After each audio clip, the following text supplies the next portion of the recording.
The sale was classified as top secret. Whatever we were doing out there, they didn't want anybody to know, not the Russians, not the Chinese, not the public, and certainly not the crew. We'd been kept in the dark, fed the lie that we were heading out on a routine patrol. Up and down the coast, they said, back in no time. That was before the storm. Before the sea turned into a maelstrom and the night swallowed the sun. It was before the captain slit his throat and before the crew tossed themselves overboard, desperate to escape the nightmare we'd fished out of the sea. My name is Walter Mills. I suppose I should probably use an alias, something to prevent the people above from finding me, but the truth is I don't care. I've spent my entire life caring. My entire life running from the shadows that sit above our government, from the puppet masters that pull the strings of the world. But I'm out of time, and I mean that literally. I've got one foot in the grave. Doc says it's terminal. That means I don't have to worry about the wrong people finding me. Or the consequences of what I'm about to say. I can let you know, and then I can go. The sail began like any other. Our warship was tied up alongside, the crew formed up in lines running from the jetty to the lower decks, storing it full of food and supplies. It began uniform. Ordinary, then they arrived. The secret ones. Nobody seemed to know who they were, but when they came they wore masks of crimson, like balaclavas without holes for the eyes or mouth. They shoved past our line on the brow and told the quartermaster they needed to speak with the captain, and speak they did. I watched them from the edge of my vision, all 6 of them surrounding the captain, mumbling in words too quiet to properly make out. The conversation lasted 20 minutes, and by the end the captain was frowning. He made a call ashore, presumably to the Commodore. He seemed nervous, afraid. When the call finished, he said something dismissively to the secret ones, and vanished below decks. We all wondered what was going on. For those of you that have served, you know that there's 2 things that keep a crew entertained: pirated movies and rumors. And after that exchange, the rumors flew. Some said the secret ones were special forces, so clandestine that nobody was permitted to see their faces. Others said they were intelligence operators, people with access to such sensitive intel that knowing their faces could prove a national security risk. Briggs, a stoker in the engine room, joked that they were Illuminati, lizards from Mars. I didn't know what they were. To be honest, I didn't really care. I just wanted to get the sail over with so I could get home to see my wife, Abby, and our newborn, Alice. For me, this was just a job, a stepping stone to a better life. And when we set sail, I still believed that.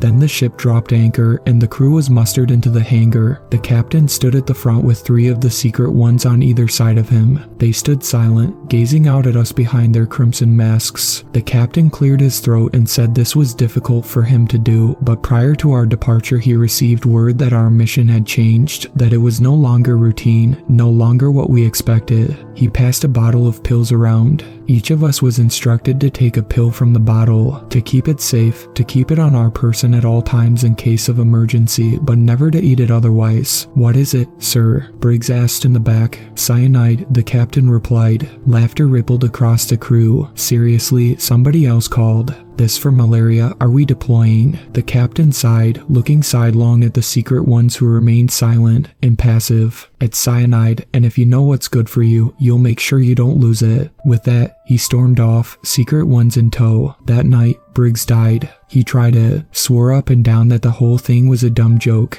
that there was no fucking way they'd give us cyanide when they didn't even trust us to clean toilets unsupervised. His last words: "It probably tastes like Smarties." Briggs died quick. He died quick in a seizing, sputtering mess of shit and piss, but once his organs gave out it only took a matter of seconds. Carrying his corpse through the ship took minutes. Minutes that felt like hours. Once we'd made it to the med bay, the doc tried resuscitating him, tried pumping his stomach, but he knew as well as we all did that it was a waste of time. He was gone. After that we all assumed we'd turn straight around and head home, that we'd drop off Briggs' body, pay our respects, and take a couple days to grieve before resuming the mission. mission, but the captain informed us the show would go on. We wouldn't be turning around. We wouldn't be dropping off Briggs' corpse because this mission was classified as a no-fail. And not only that, but the ship would be going into lockdown, shutting off all communications. River City, that meant no way to call home, no way for home to call. We were isolated and alone, and then the captain had the nerve to tell us that things were going to get worse. That Briggs' death, tragic as it might have been, was likely to be the tip of our iceberg.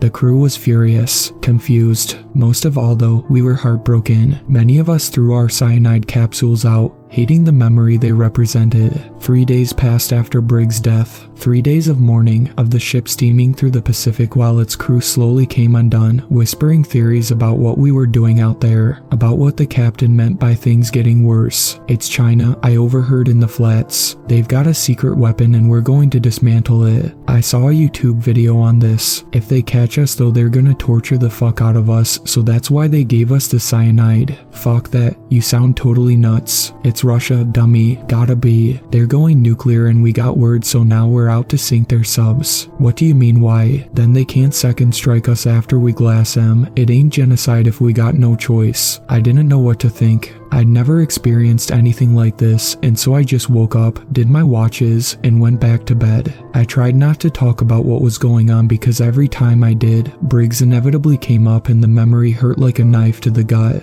He and I had gone through basic together, sailed up and down the Pacific Northwest, and made a game of finding old coins in every port. So I just kept my head down, did my work. I was doing that work when the captain's warning came true. When things got worse, it was a night watch and I'd been steering the ship on the bridge. One moment we were sailing through smooth waters in a bright, cloudless night, and the next moment it all disappeared. Darkness stole the evening like a light switch set to off. I recall the watch officer moving onto the bridge wings and staring up at the sky, trying to determine if the moon had slipped behind a cloud. When he came back, he looked confused, shaken. It was odd to me because we had radars, so it wasn't like we were navigating blind. He called the captain and reported that the moon was missing. Gone. Stay the course, the captain commanded. But sir, click. The line went dead. The next morning the sun never rose. The sky remained as black and haunting as the night before. Around this time the secret ones began acting more bizarre. Whereas before they more or less stayed put in their cabins, they now wandered the ship aimlessly. They'd mumble nonsense under their breaths as you passed them in the flats, run their hands over surfaces everywhere they went. Every so often you'd catch a couple of them heading to the upper decks with a small ham radio and a portable antenna. They'd set it up and sit there for hours. Mostly they didn't speak into the microphone, they'd just listen to the static buzz of the speaker. Every so often though, you'd hear them screech into the mic. Once I saw one crying into it, just weeping quietly, hands clutching the sides of their head. The crew's discussions became more erratic. Talk of Russian or Chinese super weapons mostly vanished, and now the going theory was that we were making contact with aliens, that we'd located a downed spacecraft and were attempting to communicate with it. That's why the sky's gone all fucky. It's alien cloaking technology designed to keep their craft hidden. If we get it first, then we'll be able to travel to different planets and shit. The guys in red work for Elon Musk. SpaceX, what do you mean, how do I know? I asked one. No way. I told you the Russians were gonna nuke us and now they did. Why do you think it's so fucking dark, man? Nuclear winter. All the ash and soot blotted out the sun. Dummy, neither theory was close to the truth. Nobody on board had any idea just how bad things were or how bad they were going to get. If we had, then we'd have staged a mutiny right then and there and turned the ship around, gone back the way we came. But we didn't. We sailed into the night. The following week passed in confusion and despair. The crew became more irritable. People who were usually chipper were suddenly snapping at one another, fighting over the littlest things. Errant comments became verbal meltdowns in the space of seconds. Cold coffee led to fist fights. Missing toilet paper left a sailor with a black eye and a bloody nose. But those were manageable problems, not so far out of the ordinary that we weren't equipped to understand them, to deal with them. What happened in the gym between Myers and Yendel though? Wow, that was something none of us were equipped to deal with. Yendel was spotting Myers on the bench press. I don't know what was said, I wasn't there. All of my information is secondhand, but according to witnesses, an argument started when Yendel accused Myers of sabotaging their marriage. Words flew. Myers went to rack his bar, but Yendel kicked the bar down. 200 pounds. It nearly decapitated him. It had been better if it had. Myers was still alive when the doc arrived. His neck had been severed badly, hanging by strips of flesh, but his eyes were still moving. His throat was still choking. Yendel sat bawling in the corner, screaming that she didn't mean to, that she never wanted to hurt him but couldn't stop herself. She screamed as they dragged her away, as they locked her up. Myers didn't live much longer. The doc put him out of his misery the fastest way he could think of, by finishing the job. The rest of the crew got to work cleaning up the blood. As for Yendel, she died an hour later. Turns out she never threw out her cyanide, and she finally got her chance to use it. At the time, I felt awful for them, awful for Myers to suffer the way he did, and awful for Yendel because I knew exactly what she meant. That she never meant to hurt anybody, that some dark miasma had infected the ship, had seeped into our hearts and minds, and it had made us angry, desperate. That night I thought of her, of what she must have looked like after she'd swallowed her cyanide, of how easy it could have been to escape this nightmare if I'd never flushed mine. Then my thoughts turned to my wife, my daughter. Guilt filled my stomach like a pit of vipers, snapping at me for even thinking of leaving them behind. I drifted off. My dreams were messy things, hopeless, twisted. I dreamt of Briggs' spirit wandering the ship, unable to find peace so far from home, trapped in a steel cage like a rat. When I awoke, my mind felt like mush. I stumbled through the flats like a zombie, each step more plodding and heavy than the last. My ears rang, my vision blurred. I half wondered whether I'd been drugged or if there was a carbon monoxide leak in the mess, but then something caught my eye. The Secret One's cabin. Their door was cracked open, barely. It was never open. I peeked in, spotting one of them sitting at a desk with their back to me. The lights were out. A low sound played in the room, something resembling music, but decidedly off-tune and agonizing, like a violin strings being stripped and sanded. I used it to cover my footsteps as I slipped inside, eyeing the Secret One as it sat rigid in its seat. It wasn't wearing its mask, at least not properly. It had lifted it up to its eyes, except it had none. No eyes, no nose, and only a tiny round hole that passed for a mouth. Heart pounding, I gazed at this thing in the thin light from the flats, suddenly understanding why they were running their hands over everything on the ship. They were navigating, scouting. It lifted a finger to its face, tracing along a series of scattered wounds, some still bleeding. With a whimper, its nail plunged into its cheek. A pool of blood formed around it. The Secret One moaned. Slowly, it peeled off a small strip of flesh, then another. It placed them down on the desk, humming in tune with the distorted music, and the flesh began to writhe. It began to twist and reshape. The Secret One felt it with its hands, nodded to itself. Then it pulled a file dossier from the desk, opened it up and felt for a form before scribbling something onto it and replacing it in the drawer. The cabin door creaked open. Another Secret One stood in the doorway, gazing at me through its crimson mask. It cocked its head, took a step forward. My body rippled with goosebumps, wondering if this one still had its features, its eyes. It mumbled something incoherent, and the first turned in its seat. My skull pounded. Whatever headache I'd woken up with had worsened, and now the pain was almost blinding. I stifled a groan as the first Secret One rose from its chair. It approached me and I took a quiet step backward as it reached into the locker I'd been standing in front of, removing a ham radio and a machete. My heart hit my rib cage once, twice. I wanted to faint. Then both of them left the cabin, leaving me alone with the dossier. I gave it 30 seconds before I took another breath. Then I moved to the desk drawer, took the documents from the folder, and thumbed through them. They were written like a fever dream. Symbols, numbers. Nothing about them seemed to make much sense, and it occurred to me that they were probably encrypted by some kind of code. Cursing, I stuffed them into my pocket for later analysis. I hurried to the bridge, already late for my shift. My thoughts raced as I relieved the helmsman, hastily giving my turnover report to Sandhu, the watch officer. I sat down in the chair, took the wheel and pondered what I'd just seen. Were the Secret Ones some kind of cultists? Was Briggs right? Were we sailing with the goddamn Illuminati? I never got an opportunity to think it through. At that moment, the captain stumbled onto the bridge looking like death itself. I'd heard rumors he looked unwell, but this was the first time I'd seen him out of his cabin in weeks. His face was emaciated. His cheeks were so sunken that the bones looked liable to pierce his skin, and I idly wondered if he'd eaten a full meal since we'd set sail. "Evening, sir," Sandhu said. The captain mumbled something unintelligible, brushing past her and sitting down in his chair. He buckled his seatbelt. "Everything all right?" Sandhu asked. The captain looked at her, but he didn't seem to see her. His fingers gripped both sides of his armrests, and his lips began to move. "Goodbye," he said. "I'm sorry. Goodbye, goodbye, goodbye." The captain sat in his chair, repeating the word over and over again as tears leaked from his eyes. "Better get the doc," Sandhu muttered. She picked up the phone, but before she could get the number dialed, an orange glow appeared beneath the bridge windows. Something flickering. "Ma'am," Ramirez reported from lookout. "Those secret types just lit a bonfire on the fucking gun deck." "What?" Sandhu rushed to the window, looking down in shock and rage. Then she moved to the bridge wing, calling down to the secret ones to put the fire out. A moment later, she screamed. Ramirez, looking out the bridge windows, suddenly turned and vomited onto the deck. "What's going on?" I asked, shooting up from my seat. "It's Yendel," Ramirez said, wiping his mouth. "It's Yendel and Briggs. They're chopping up their damn corpses." Sandhu stormed back inside, shouting at the captain, "Sir, permission to mobilize an ERT and put those assholes in confinement."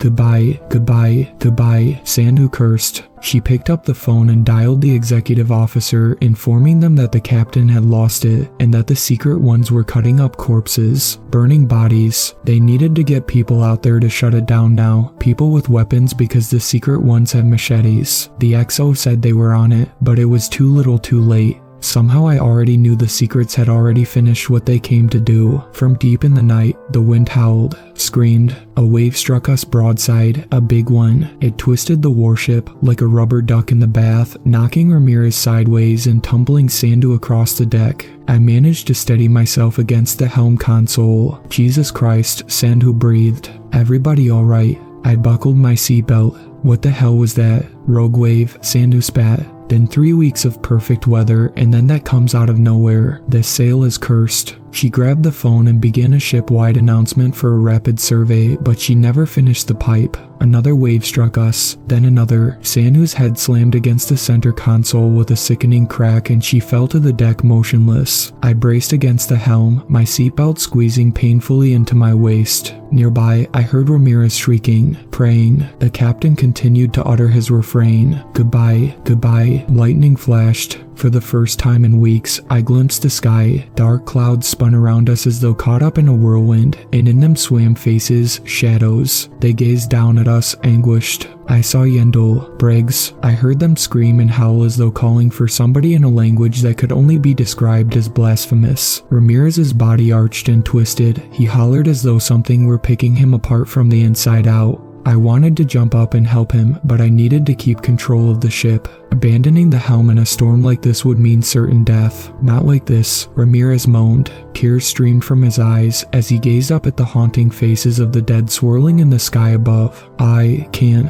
His hands gripped the guardrails running along the bridge, and he pulled himself slowly against the violently rocking ship. Inch by inch, I gazed on helplessly as I saw him reach the hatch leading to the outside bridge wings, and I knew exactly what he intended on doing. After all, Ramirez and I had flushed our cyanide together. "Don't," I called, but I couldn't think of anything else to add. Why shouldn't he? Why shouldn't I join him? He paused, looked at me, then he pulled open the hatch, filled the bridge with the deafening bass of the storm, and threw himself into the sea. I sat there, dying in slow motion. The waves, already vicious, worsened. The swells now threatened to swallow the ship, reaching the height of skyscrapers as their walls of water crashed around us. The vessel's frame groaned, shrieked. It sounded as though the whole thing was moments away from splitting apart. And then another wave hit us, a Goliath. My neck snapped sideways as my seatbelt tore into my waist. Suddenly down was up and up was down. We tumbled in the rage of the sea, frigid water shattering the bridge windows, smothering the captain and I in wet darkness. In retrospect, I don't know why I held my breath. After all that had happened, drowning would have been easy, preferable, but I did. I think I held it for Abby and Alice, gurgling as I desperately attempted to get my bearings, until the water began to drain. rain. All the water in the bridge poured out of the shattered windows, along with Sandhu's lifeless body. I hung upside down from my seat, gasping for breath. Ahead of me, the captain did the same, appearing to have finally been shocked into lucidity once more. He was no longer muttering goodbye, now he was gazing straight ahead, and something was gazing back at him, something titanic.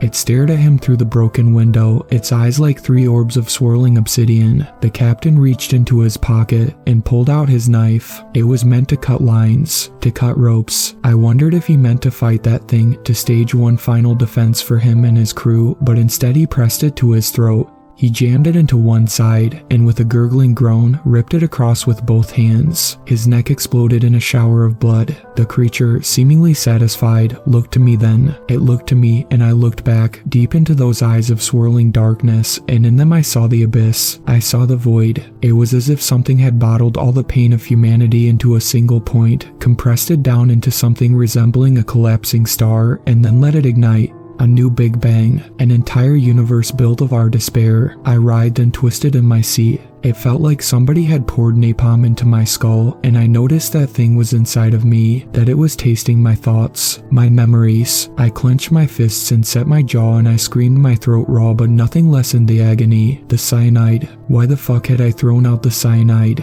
It would have been so easy. Abby, that was why. Abby and my little Alice, who would grow up without her father. I couldn't punch my ticket, not if it meant leaving them behind. My thoughts rebounded against the monster, the love I had for my wife and daughter struggling against all of its emptiness, struggling but winning. The napalm in my skull dissipated. The screams echoing from my mouth faded to gasping breaths. A voice reached me from somewhere distant and endless, and it told me to never return, to hold dear to what I have. Then, from beyond the shattered window, the monster's eyes closed, and so did mine. I awoke floating on a piece of debris somewhere off the coast of Guam. The waves gently sloshed against my feet. There was no sign of my ship, my crew, or the monster we'd discovered in the middle of the sea. It was quiet, peaceful. Gulls squawked overhead and a bell drew my attention. Some distance away was a small fishing vessel. It looked to have diverted course and was sailing in my direction, its crew members tiny dots shouting on the deck. They saved my life, but so did the monster in the sea, the monster I came to know as Eden. The documents I'd taken from the secret ones were badly damaged and waterlogged, but they weren't unreadable. Translating them took time, but I managed. I had help from several individuals who I won't mention here for obvious reasons, but what we discovered was haunting. We learned that the theory of evolution is missing components, that it's not telling the full story. It tells us life originated from the primordial soup. It says that we began as basic organisms crawling out of the sea, but what it doesn't tell us is that those organisms weren't miracles. They were births. 1 billion years ago, something came to our planet from the distant cosmos, a creature of unfathomable power. It settled deep in the ocean and began to create all manner of life forms, learning as it went. Eventually, these iterations led to the creation of humanity. In an effort to assuage its own loneliness, it did something it had never before attempted, shared fragments of its own mind, its own consciousness with the human race in an effort to accelerate our evolution. It backfired. That link to its mind proved unbreakable. Even as it attempted to instill virtues within humanity to inspire us toward love, compassion, and peace, we rebelled. Our baser instincts won out. We fell again and again into cycles of violence and war, rape and murder. We poisoned Eden with our own corruption, but it persisted. It knew that to break its link to us would mean the end of humanity as we know it, that whatever empathy we have would vanish. Like a mother, it couldn't let go. It believed we could be better, if not now, then eventually. But it's been too long. The wound has festered, it's gone untreated, and Eden is paying the price. She's dying, withering away. All our hatred and greed, our thirst for destruction has reached a critical mass inside of her, and it's beginning to collapse, filling her with madness. The mother that birthed us is gone. A monster has taken its place. The secret ones know all of this. According to their documents, they believe that she intends to finally cauterize her wound, to put an end to humanity before we can put an end to her. The intention of the sale was to strike first. The terrifying thing is, they didn't seem to know what would happen when she died. Would she merely sink to the bottom of the ocean, rotting away across decades? Would all that madness leak out of her, infecting the world in a miasma of insanity? There were plenty of variables they seemed unable to account for, but there was one certainty that they were absolutely sure of, that we would lose our connection to her. We would lose our love, our empathy, our souls. And to them, survival was worth that. I don't think so. I don't think so because my empathy is the only reason I'm writing this today. My love for my daughter saved me that night. When Eden looked into my eyes, even so filled with human corruption as she was, part of her saw my need to see my family again, to care for them. I believe that's why she let me go. She saw that though much of humanity had fallen to selfishness and greed, there were still those among us who carried her torch. There were still those with love in our hearts, and it's because of that, I believe there was still love in hers. But that was many years ago now, and times have changed. Humanity has grown more twisted, more corrupt than ever. All around me I see love drying up, empathy smoldering in the embers of selfishness and unrest, and I cannot help but wonder if the Secret Ones succeeded in their mission. I can't help but wonder if Eden is finally dead.